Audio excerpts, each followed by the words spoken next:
Welcome to How to Improve Cash Flow Forecasting, a CPE panel discussion brought to you by the Controllers Council.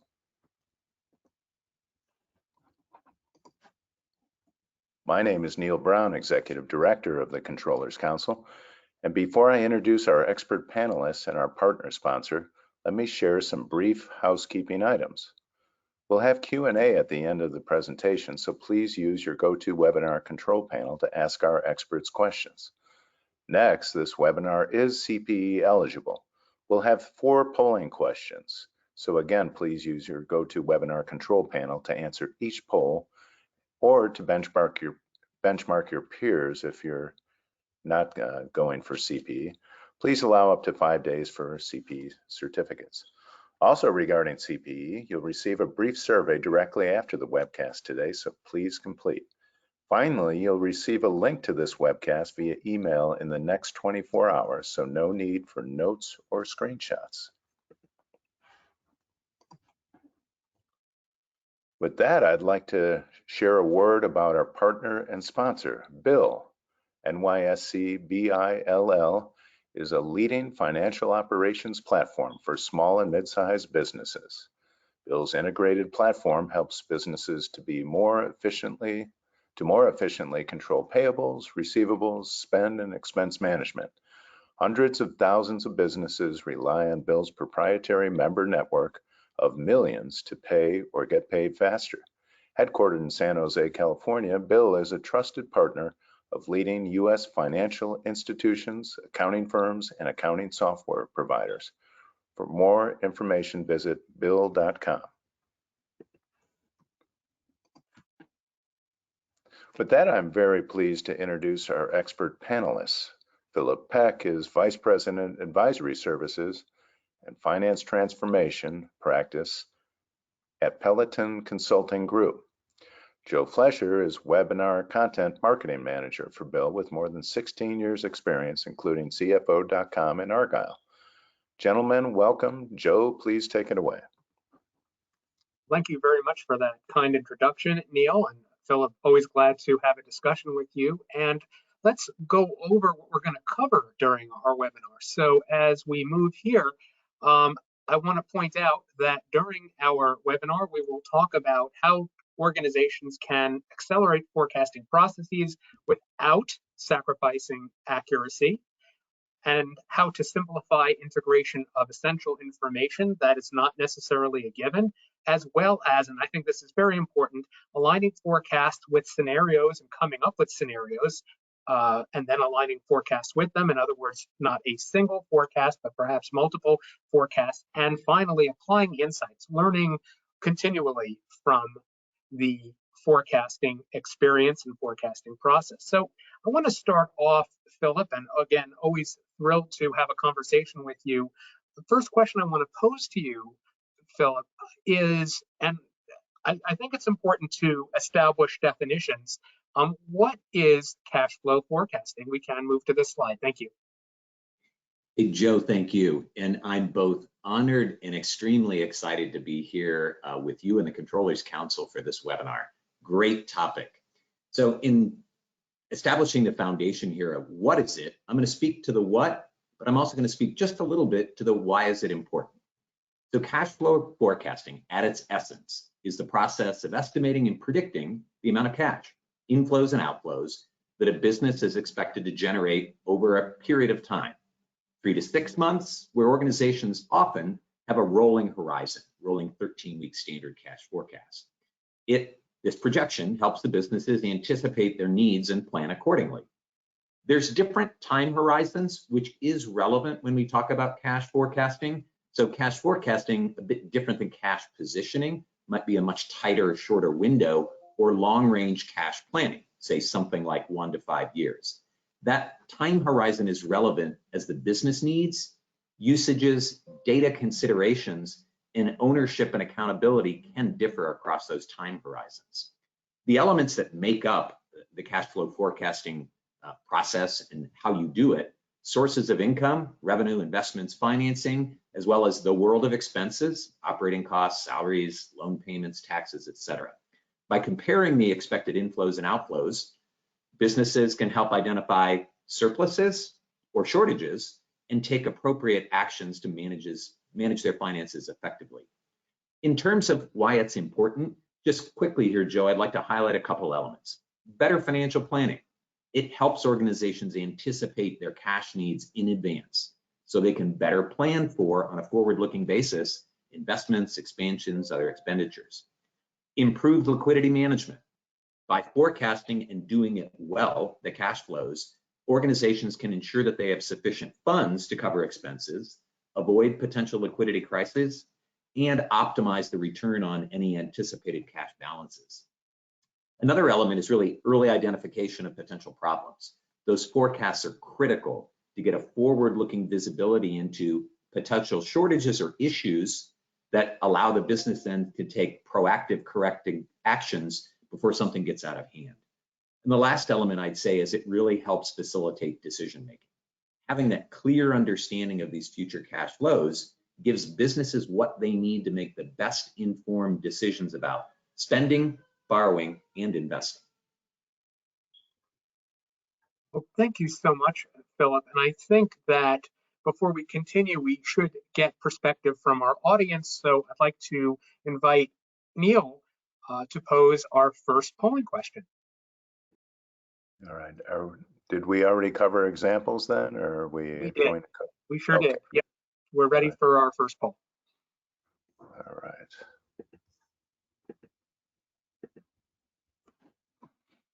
All right, let's launch the poll.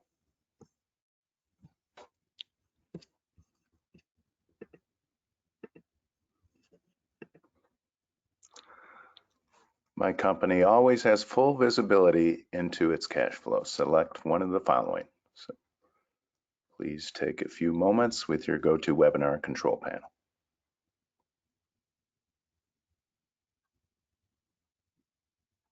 And while we're doing that, I certainly want to invite attendees to think about the extent to which this situation applies to your organization. In other words, is rather than ought. We want to talk about the reality. We want to set some expectations about what we want to cover. But I think it's important to acknowledge what the reality is for every respondent's organization.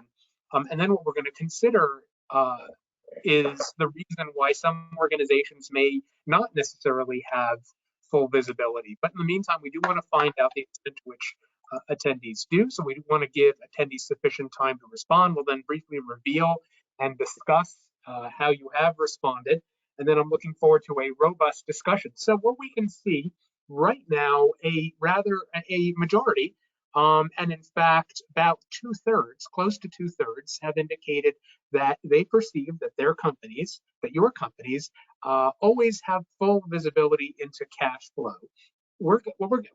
I would acknowledge that about 1/3, a little more than 1/3, don't believe that. So I think that's interesting.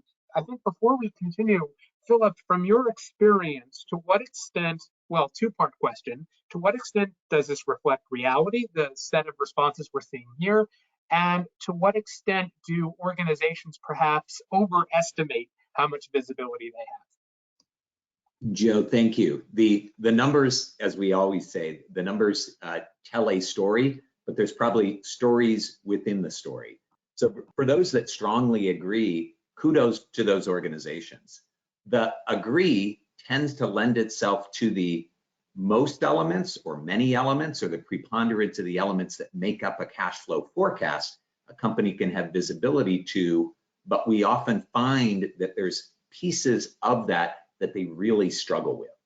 So sometimes you have to peel that onion multiple times to get underneath the data to say, generally we have visibility, but there's probably some elements of secret sauce or some dynamics there where if you push them a bit, or if you did some decomposition of the processes and the outputs and kind of do some measurements around accuracy and fidelity of the cash flow forecast, they'd probably step forward and say, Joe, Philip, you're right. We do have areas for improvement. So the numbers here are reasonably consistent, I think, with what we'd see but it'll be interesting as we go through the webinar to get a little bit more inside the dynamics that make that up.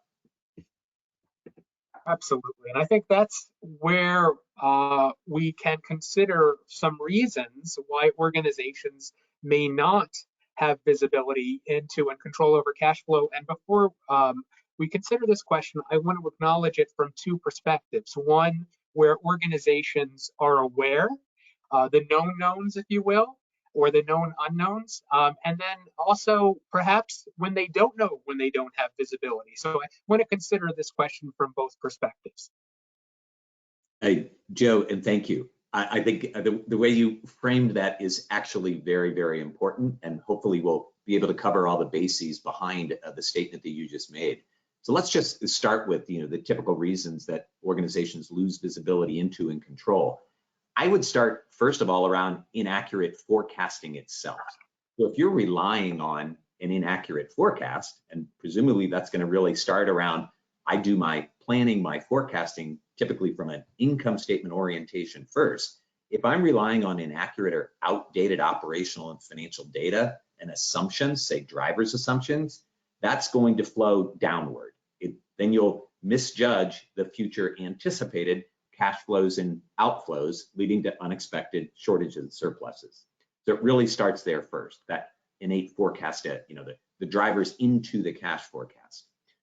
Another key element is really poor financial management. So thinking about payables, receivables, expenses.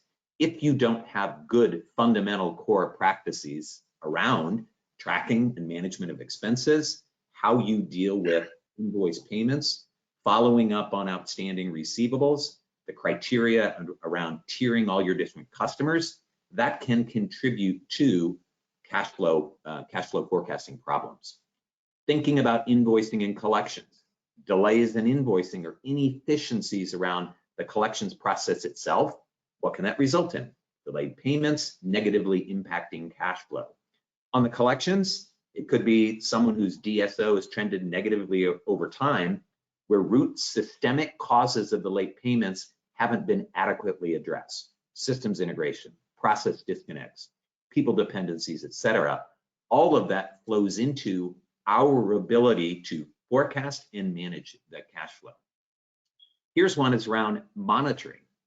If an organization doesn't intentionally, systematically, regularly monitor and analyze cash flow statements, they could be completely overlooking or be unaware of warning signs of potential problems on the horizon until it really hits them in the face. So that's a bit of the, we didn't have visibility to it, the unknown, but suddenly it's here.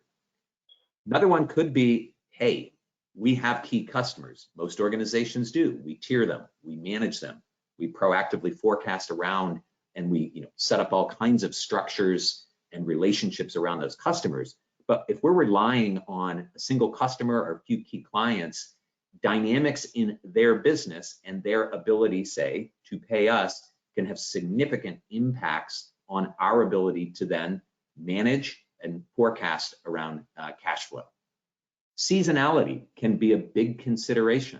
So the organizations and businesses that have a highly cyclical business, if those dynamics are volatile and changing, that can have a very direct impact, or at least a correlated impact around what's going to be happening on our cash flow forecast and then our cash position itself. Inventory. Organizations that deal with a lot of inventory, as we well know, excessive inventory ties up cash that could be used for other purposes. If we're not managing inventory well, we could have stockouts, we could have lost sales. So the pendulum can shift both ways there. So effective inventory management is really essential for the forecasting and then a healthy cash flow itself. Unforeseen expenses, Joe, a little bit of the unknown that we just is on the horizon there. It could be equipment breakdowns. It could be unanticipated legal fees, emergency repairs, things that we wouldn't necessarily plan for, but guess what? Cash goes out the door. That impacts our ability to manage and forecast cash flow. The last one is a little less controllable, but it's the world of navigating your fixed and variable costs. So overhead costs that don't go away, keep the lights on, run and maintain. as the business ebbs and flows, if we haven't properly planned for, forecasted for, and thought about the cash implications, that can have a negative impact on our ability to forecast and manage cash. Thank you very much, Philip. And I really appreciate your pointing out the unexpected expenses, the last two items in particular, because those can be very difficult to anticipate, even if they're recurring. If there's a sudden increase in the cost of utilities or insurance, for example, even if it's a recurring cost, if it suddenly goes up to a point where it is difficult to manage these types of expenses, then that can be a real challenge for an organization. Indeed, we are now ready to pose our second polling question before we continue our discussion. And this has to do with two things. I think one has to do with data collection, and then the other has to do with access to information to begin with, regardless of the process of collecting data. Neil, I will turn it over to you to pose our second polling question. You bet. I am confident that my company always has accurate data underlying its cash flow forecasts. Please select one of the following. Multiple choice.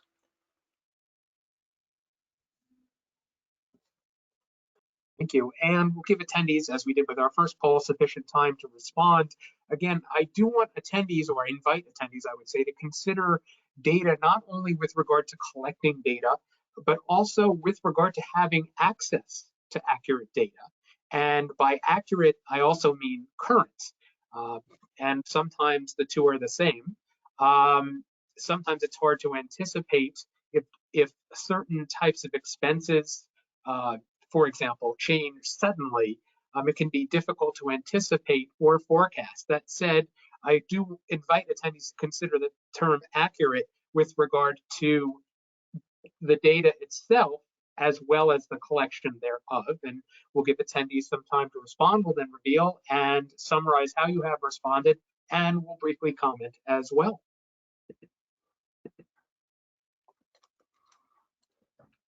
So what we see here is that just under 3 out of 5 respondents have indicated that they are confident that their companies always, and always is there for a reason, always have accurate data underlying cash flow forecasts.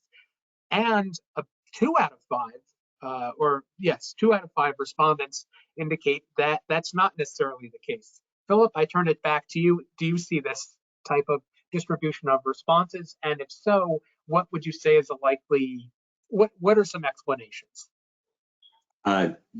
Joe, number one, this is not surprising. Of any of the topics that we could be discussing, the ability to have access to and then ensure the quality of and accuracy of data, that is a pervasive challenge for many, if not most organizations. So seeing there 40% disagree and strongly disagree, it's a fundamental challenge. There's many root causes that would sit underneath, what's behind all that. But this definitely is not, surprising to me around the primacy, importance of, and challenges that people have around the data that is fundamentally needed to generate the cash flow forecast. Thank you, Philip. And I'm glad you pointed out that challenges with either collecting or having access to accurate data is pervasive, that it encompasses more than forecasts, certainly more than cash flow forecasts, something to pay attention to. That said, and because of the importance of maintaining accurate data, I do want to pose the question to you, Philip. What can finance leaders do to make sure that their organizations are able to maintain both the integrity and accuracy of data underlying cash flow forecasts? Joe, thank you. And where I'd like to start here is really some guidance for organizations to have an acute appreciation for the magnitude and enormity of the challenges and the opportunities here. So where does an organization start from? The polling questions here, I think, are great to suggest, there's a lot of opportunity here, and or many organizations struggle with the integrity and accuracy of the data. I strongly advocate starting with a baseline, a current state assessment. Organizations need to understand the starting point for evaluating the integrity and accuracy of the data supporting their cash flow forecasts. So that assessment needs to cover all aspects about the data: availability, quality, relevance, materiality, volatility, and other attributes around the data. That provides a basis to understand pain points, like where are we really challenged? What's the long pole in the tent? Where are there improvement opportunities around the data itself? And then key considerations. Those could be systems considerations, definitions, terminology, whatever those considerations are. With that baseline in mind, then, I would advocate an organization needs to establish a real future state vision around the data and its support for the cash flow forecast, and then a roadmap of improvements. So being able to analyze and synthesize that baseline, then establish the vision, and then a roadmap for improvement. And that's probably going to need to cover process, technology, people in organization, and then elements obviously about the data itself. Beyond those two pillars, if you will, I think there's a number of other things that organizations need to focus on. Thinking about the data collection side of that pendulum that we talked about. Establishing clear protocols for collecting that information from whatever the sources are in the organization. Accounting systems, sales reports, inventory management systems, whatever those areas where we need to collect the information. So establishing the processes includes obviously the process itself, the governance, templates and tools, etc. They need to be standardized, consistent, and well documented. Data accuracy. Verifying that the accuracy and completeness of the data, and it's primarily financial data, but there may be some operational data used for those cash flow forecasts. Periodic reconciliations, cross-referencing data that may be coming from different sources, always looking to verify the integrity of those metrics that are fundamentally used for the cash flow forecast. One aspect here that is obviously pretty important is leveraging modern cloud-based digitally enabled software solutions. So there's various technology platforms and components that can come into play here, be it ERP, enterprise resource planning, enterprise performance management, in some cases, treasury management systems, or systems like BILL. All of these are fundamental and integral to being able to automate data collection, analyze data, analyze results, and support the cash flow forecasting and reporting processes. Internal controls. Obviously, thinking about something like this in cash flow forecasting, internal controls are going to be very important. They're essential to help ensure the accuracy and reliability of the financial data that we need to support the cash flow forecast. Some controls could include things like segregation of duties, approval processes, audits to detect and prevent errors, fraud, and other elements. Those are just good housekeeping when we think about controls in place around our processes. A couple more here. Training around the modeling, the data analysis, the technology, the business partnering. This definitely is important as we think about the end-to-end process to get all the data that we need, the collection, the analysis, and the forecasting. So that training is essential, that we're doing the jobs in the best way possible to execute the processes to deliver the highly credible, accurate cash flow forecast. I think a couple more here, Joe. Documenting assumptions, methodologies, and calculations. Clearly have assumptions, methodology, calcs documented as it pertains to the cash flow forecasting models themselves. Rigorous reviews, updates, and postmortems. That to me is of paramount importance and really essential.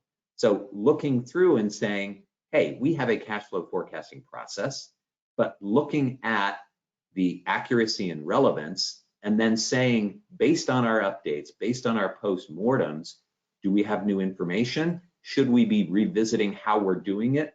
Are there things that we can change?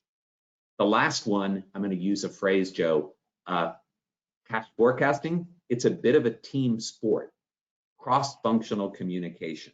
So we in finance, of course, we own the process, we own the models, we own the outputs, and it's incumbent upon us to do this exceedingly well. We are dependent on and reliant on others in the organization for inputs, for guidance, for insights, whereby the cross-functional communication and collaboration is absolutely essential to ensure we are able to deliver the best cash forecast possible.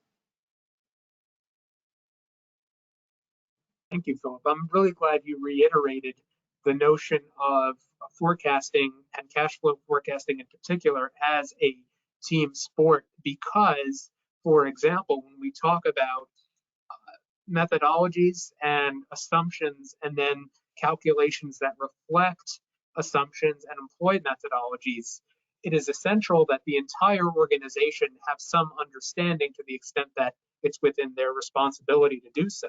So I think that's key. And here's the other thing. When we talk about cash flow forecasts, we're not necessarily talking about one.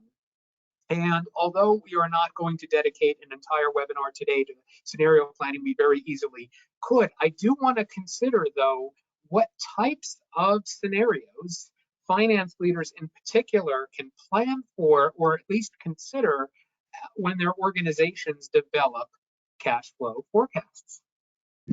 Joe, thank you. I'm a very strong advocate of scenario modeling, simulation, contingency planning, what if modeling, kind of across the board of the world of finance, accounting, and FP&A, but specifically here as we think about cash flow forecasts. At the core, I think it's really important to be able to have, I'll call them foundational scenarios. A high scenario, a base case scenario, and a pessimistic scenario. And we'll anchor ourselves there first, and then I'll speak to some other dynamics of different complementary scenarios that could be part of or may not be part of those fundamental three: base case, high, and low. On the optimistic or the high one here, it's where you're looking at the totality of the forecast and you're leaning positive. You're kind of leaning into the wind in a good way. So this could be strong sales growth. This could be our customers are actually paying on time or slightly better than our historical trend. We're able to very actively manage expenses and we really don't have any surprises. It's a best case scenario and gives us some identification of opportunities for growth, investment, and optimizing cash. The base case is the most likely, based on current conditions, market trends, business performance, our fundamental appreciation for all the drivers and the data that feed that cash flow forecast. It's really, at its core, it's the foundation. It's our most realistic estimate that we're going to use for financial planning and decision making. And I think it's important, Joe, even right here, to acknowledge what a forecast in general. A forecast is our best estimate of future performance. In this case, the cash flow forecast. It's not, generally speaking, not over optimistic, not over dramatic, but that base case and that forecast should be, based on what we know today, the best estimate of the future. The pessimistic is, all right, sales are not as strong as anticipated. Guess what? Our DSO is ratcheting up. We're getting some unexpected expenses. The swirl of events is kind of, wow, it's pessimistic. It's a little bit dark. Here we're able to say then, what would be the impact on our cash flow forecast? This helps us when we think about developing contingent plans to mitigate, the adverse effects of that actually happening. With those as really foundational elements, Joe, then I'd like to turn a bit and talk about some specific scenarios that are tightly coupled with the base, the high, and the low, but give you a slightly different spin on your ability to use those scenarios and think through all the potential array of different outcomes that could occur relative to the cash flow forecast. One would be strategic initiatives. So pick an organization who's in the midst of a new product launch, maybe store openings and closings, maybe very significant marketing campaigns. When we think about forecasting, we often want to say, toggle them in, toggle them off, and what would be the impact on our cash flow forecast. At the same time, what if the product launch is delayed? What if for some reason that store opens, but the pickup or lift that we were expecting from it, similar to a marketing campaign, doesn't happen or happens exceedingly well? What's the impact of that on our cash flow forecast? The classic market downturn scenario, a bigger picture, broader economic downturn, what's that impact on cash flow? That may feed into, say in this case, the pessimistic scenario, but being able to model it and isolate it out is really important as we think about the impact on cash flow. Another one, we can think about recent events, a supply chain disruption. Someone who's been sending goods through the Suez Canal, someone who was using the port of Baltimore and suddenly disrupted immediately because of the bridge collapse. These are things we typically would not be able to anticipate, but we can think of it in a macro sense, build a scenario around it, and then understand the cash forecast implications. Major capital expenditures, a bit similar to the others, but we've isolated this out. Equipment purchases, facility expansions, acquisitions could definitely be another one. This is another scenario we want to be able to model and use this to help at the highest quality cash flow forecast in the permutations that we can. Liquidity crisis, hey, what if suddenly we, for instance, have difficulty accessing credit or cash shortages for some reason? Being able to run these scenarios and think through the implications, what are we going to do to suddenly find a window and find someone who can help us shore up our cash needs, or what else can we do interacting with suppliers and creditors, cutting costs, whatever it is to conserve cash. The last one, maybe there's regulatory or some legal compliance considerations and scenarios we need to think of. Tax laws come to mind, maybe some legal obligations. One last scenario. At the end, Joe, from a planning and forecasting perspective, the secret sauce, if you will, is how we combine and separate and then analyze these scenarios to determine the likely impact on cash forecasts. This simulation activity, if you will, provides the basis for contingency planning and then creating what I like to call operational playbooks that provide a set of somewhat scripted actions if these scenarios play out as modeled. That then makes it much more actionable and helps us from a decision-making perspective. So if these scenarios manifest as we've modeled them, we actually know what to do. It's a really great point. And we are going to talk briefly about establishing playbooks. That said, it is important to consider playbooks because, as you've noted, Philip, not all of these scenarios are mutually exclusive. They could happen, as you said, in combination. In fact, we should consider that as a possibility. That introduces a significant level of complexity that perhaps organizations may not always be able to consider in terms of either the expertise that they have in modeling or for other reasons that largely because they haven't even thought to plan for them in the first place, and it's hard to know what you don't know. That said, I do think it's important to ask attendees about scenario planning with regard to developing cash flow forecasts. So let's pose our third polling question. Neil, I'll turn it over to you. Thank you. My company always considers multiple possible scenarios when it prepares cash flow forecasts. Select one of the following, multiple choice. Thank you, Neil. And, you know, I think the word possible is in this polling question because I think a lot of organizations, a lot of human beings, maybe all human beings, don't necessarily anticipate what's possible. There's always what's probable, perhaps, but things can happen, whether we're talking about bridge collapses, earthquakes, and economic downturns, for example. And so I think that when we consider multiple scenarios, whether individually or in combination, we have to acknowledge that organizations need to be sufficiently robust that they can not only consider them, but also plan for them. Hence, Philip, as you've noted, the need for playbooks. And it is with that in mind that we posed this polling question. What we'll do, as we did with our two previous polling questions, is give attendees sufficient time to respond. We'll then reveal and summarize how you have responded, consider how you have responded, and then I'm looking forward to continuing our discussion. All right. Now, what we see here is a slim majority, and I think that that is no criticism. It's, first of all, it's very difficult to anticipate what's possible.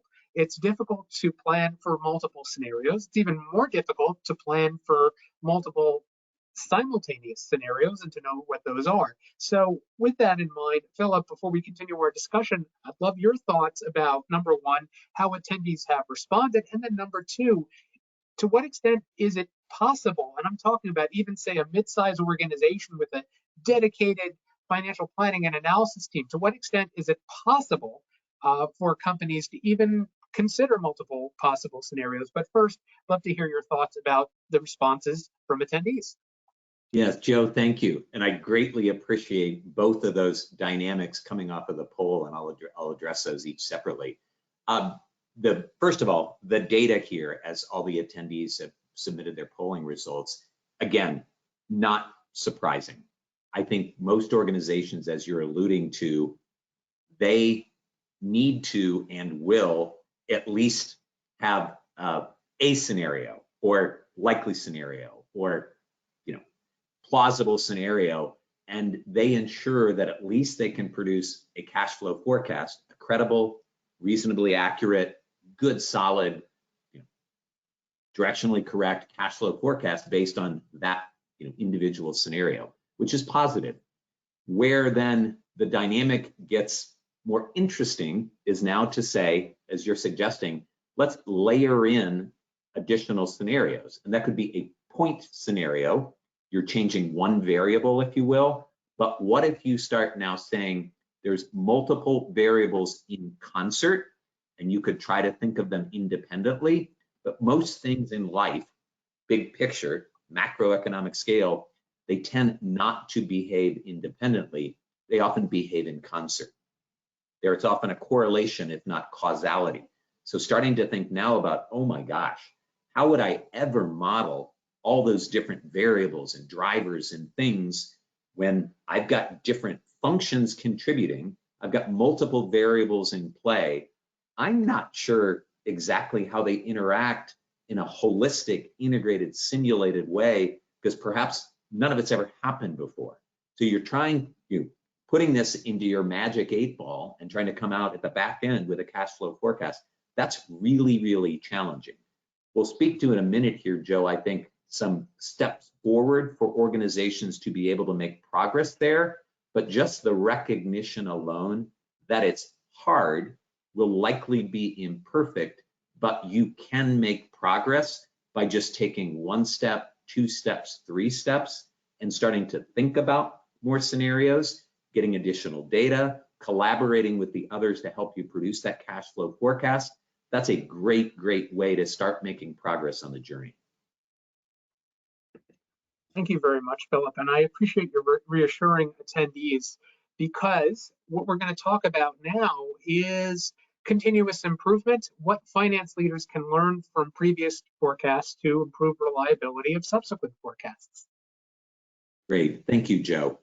Back to a little bit of the concept of baselining and knowing where you are such that you can identify improvement areas and then make progress. I would start first with assessing forecast accuracy. So track it, monitor it, look at it, make it very visible, put it front and center.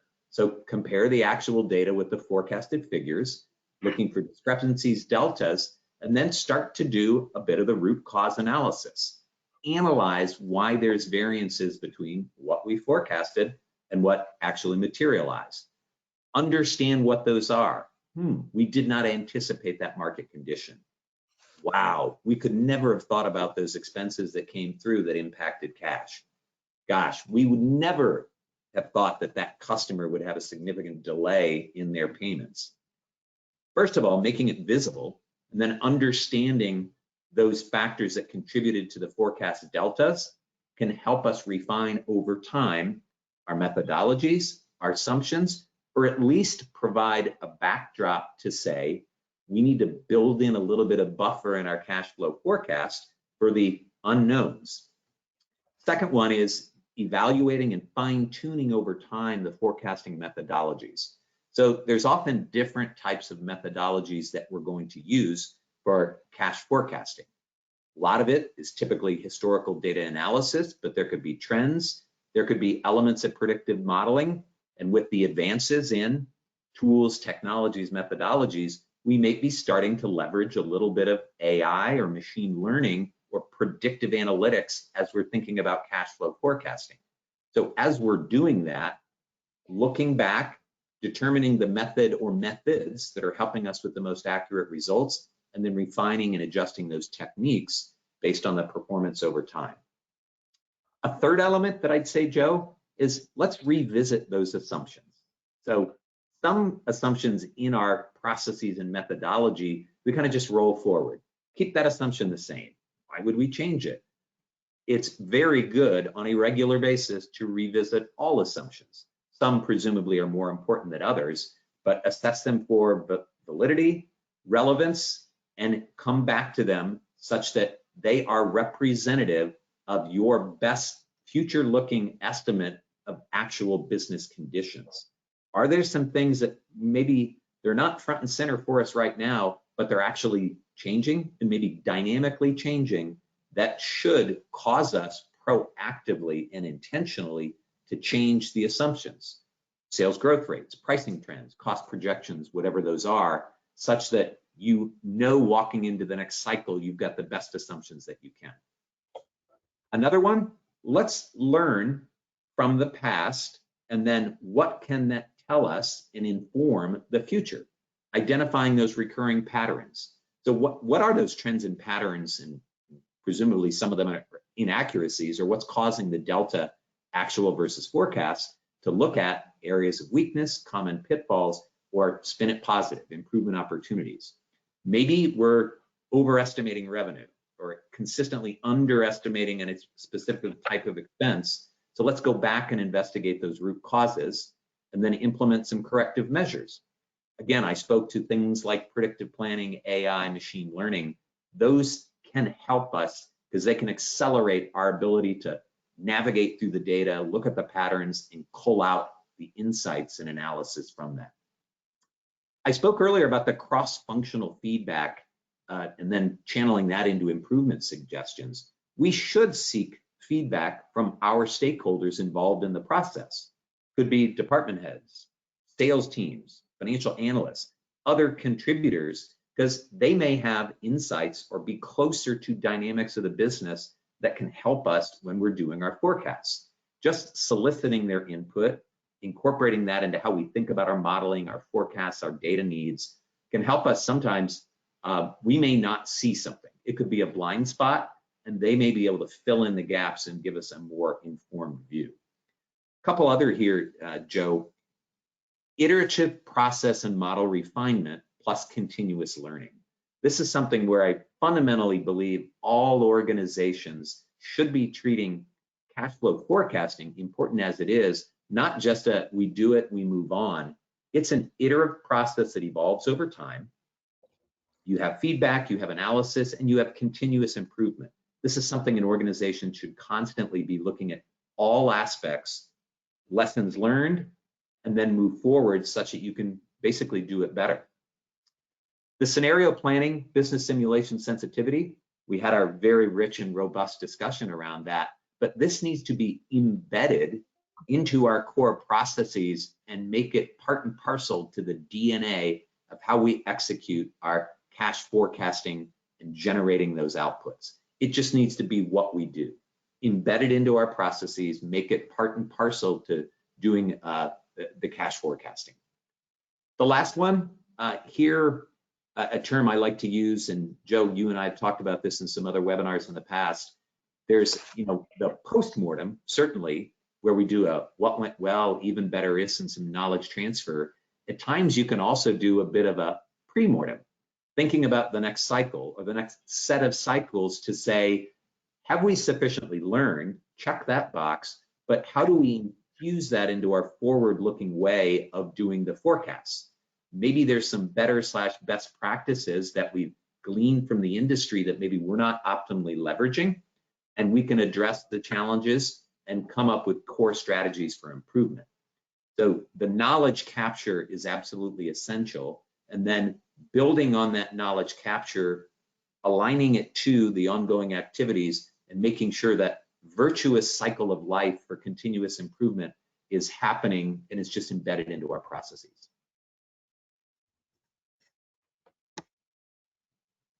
Thank you very much, Philip. And for the sake of enabling attendees to absorb all that we've discussed about cash flow forecasting, I'd like to invite you to summarize what we've covered. And that is why I want to pose our last question, and looking forward to your summary. And then just so attendees are aware, we're going to pose our last polling question thereafter and address some great questions from attendees. But first, Philip, love to hear your thoughts. What should attendees keep in mind?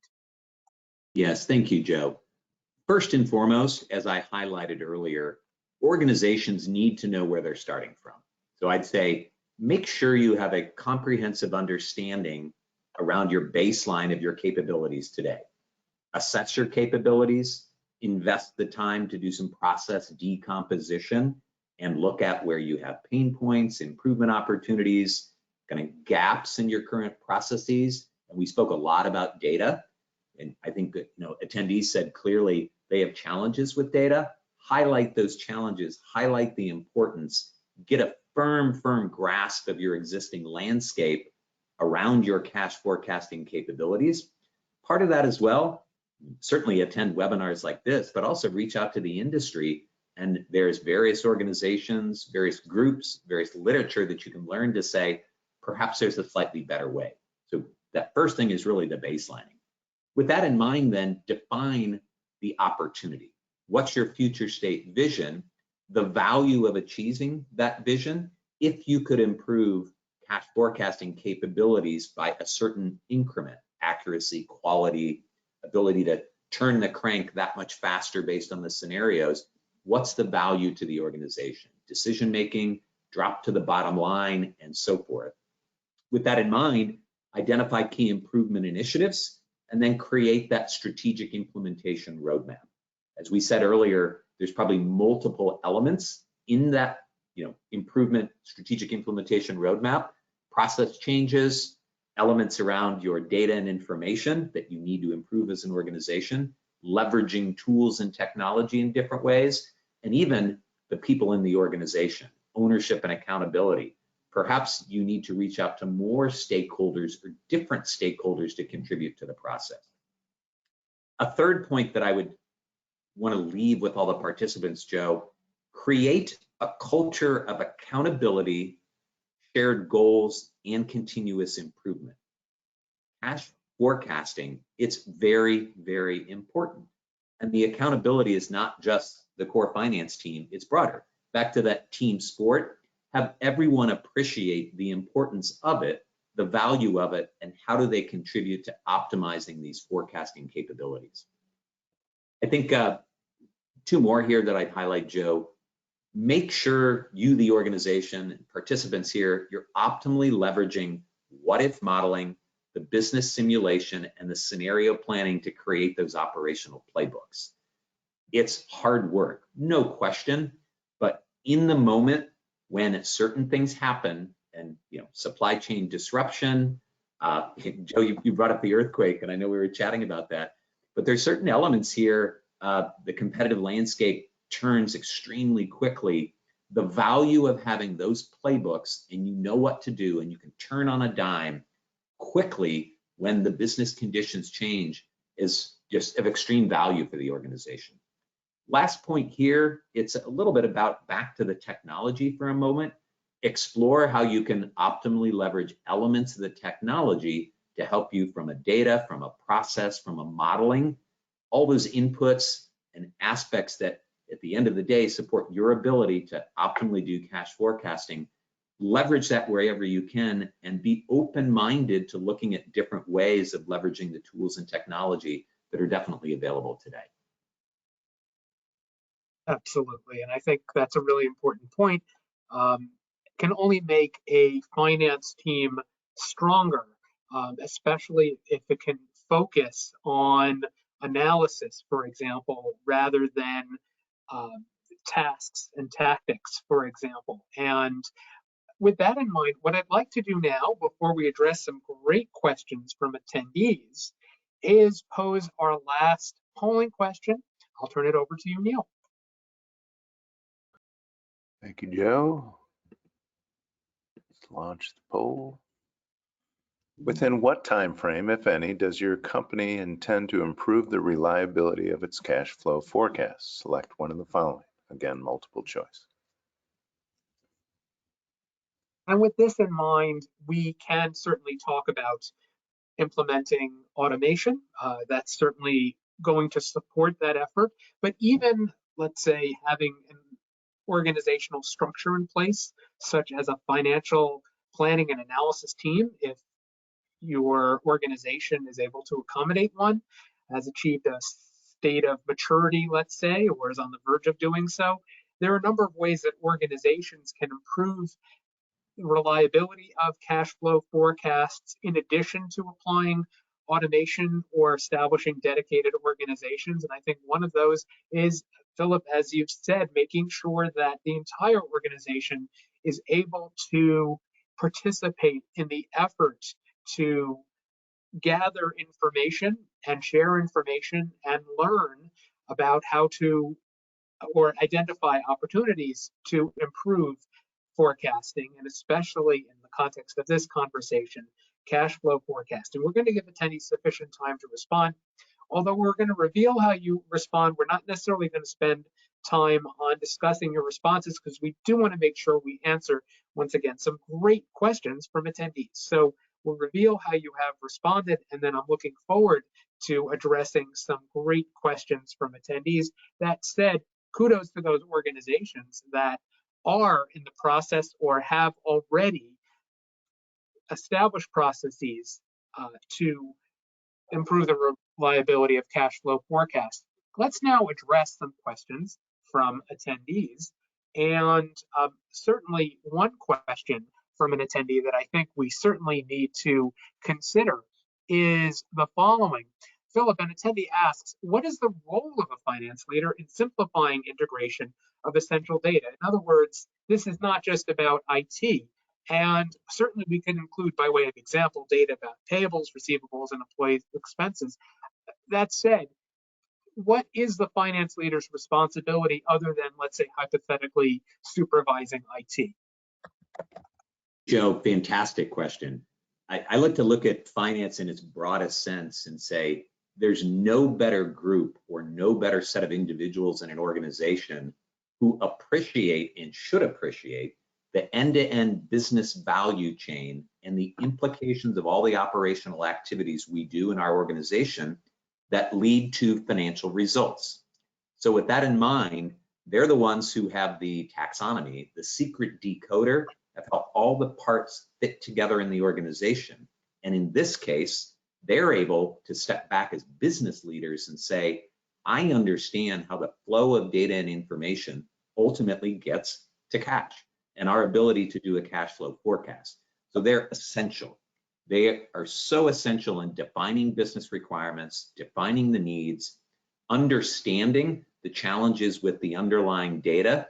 They not, to your point, they may not be the IT experts who have configured the solutions or have the underpinnings and infrastructure for the organization, but they're the ones who drive the business needs, all the data and information that we need, model it out to produce a cash flow forecast. So I put them at the front of the bus.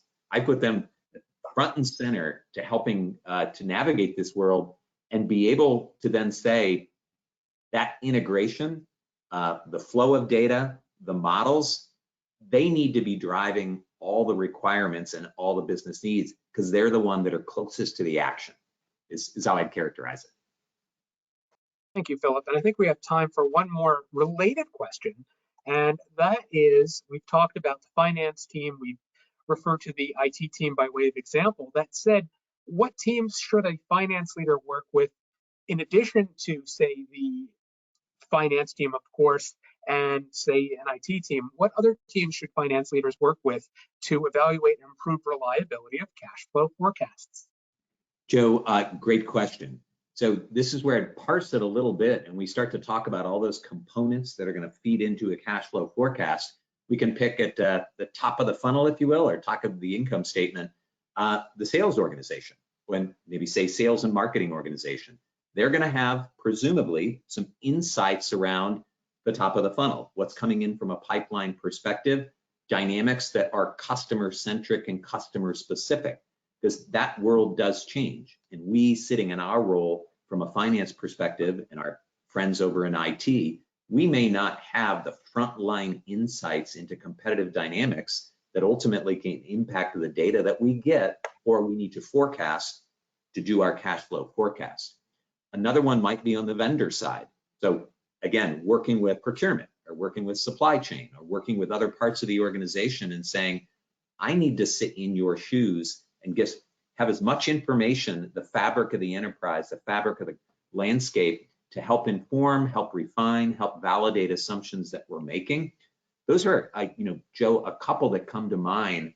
I think even as we're leaders in finance, but sometimes we need to go kind of walk out in the halls, and I know it's a metaphor with some of our remote activity now, but go out there and just eyes and ears to the organization of things that are going on, because often we don't want to be in silos, but a lot of the work that we do, even as a broad finance organization, can be done in silos. Let's bring people together and let's actually talk about some of the dynamics here, as at the end of the day, we know what contributes to the cash flow forecast, but how do we make the inputs, how do we make everything that we know that much more apparent?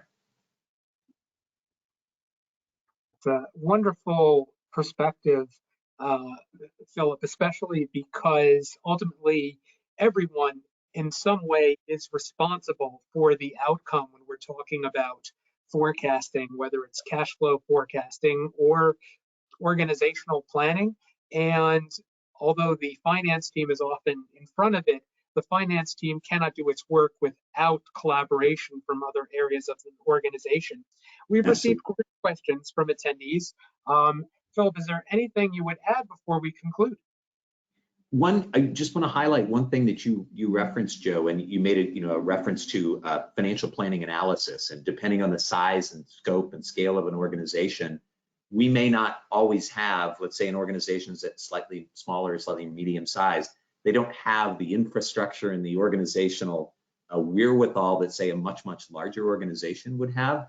That said, the principles that would apply in the largest of the largest organizations, the best practices, the leading edge thinking, that's relevant for any size organization. So whether it's the collaboration, whether it's the team sport, whether it's the don't wait, do some trial balloons, just start and say, I'm going to add one more variable into my cash forecasting capabilities, go do it. That continuous improvement, presumably it's a forecast. The one thing we know about a forecast is it's always wrong. And I remember a professor that I used to work with saying, Philip, I would rather be directionally correct than precisely wrong. You can make great strides by just taking those steps forward. Thank you so much, Philip, and enjoyed our conversation as always, and certainly appreciate attendees joining us for our conversation. Neil, I will turn it back to you. All right, well, thank you, Philip and Joe, for these great insights today. Many thanks to Bill, the leader in automating AP payments and more. And last but certainly not least, thanks to all of our attendees. Great success to you in 2024. Goodbye for now.